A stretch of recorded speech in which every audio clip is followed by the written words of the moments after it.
Guys, let's talk about that. Yeah. What do you think this earth-shaking, political shaking moment does? Jeff, let's start with you. That's a great way to put it. I mean, it represents really a tectonic shift, not only in geopolitics, but also in the world of morality as well.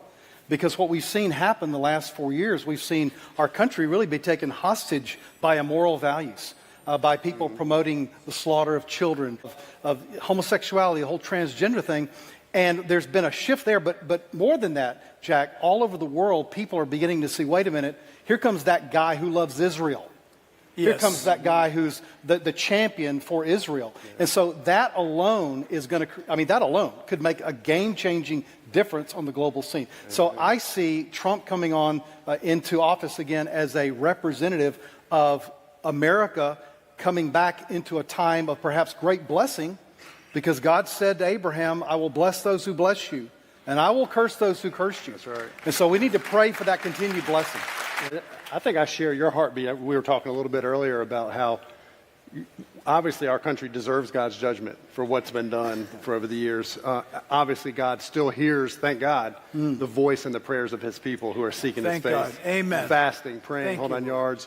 And one of my kids asked me, well, what does it mean if Kamala got in versus Trump got in, that kind of thing? I said, well, number one, God's sovereign and he's in control. We have nothing to worry about. Right. Number two, just my personal perspective, I told my kids, if Kamala gets in, to me it means we're fast tracking to the end time. But if Trump gets in, that means God heard the desperate prayers of his people. That's right.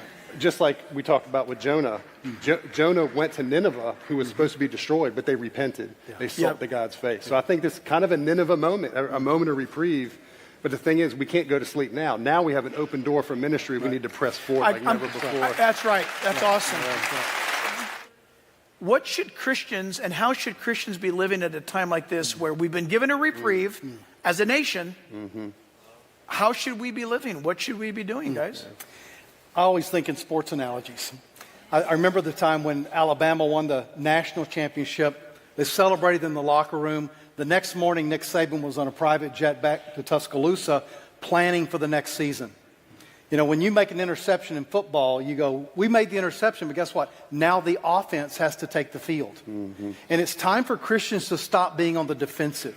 Amen. It's time for us to stand up, to be light, to be salt, to be what Peter was on the day of Pentecost, to stand up and be bold, to not be ashamed, to be equipped in our faith like we're doing here tonight, but then to take a stand and to go out and embed ourselves into the world, not be afraid to go into the dark places. Light was meant to go into the dark. Amen. And so I think it's time for Christians to finally come out of the shadows and come out and stand for Christ and be that salt and light that we've been talking about. So true. So good. Man. So true. Always true.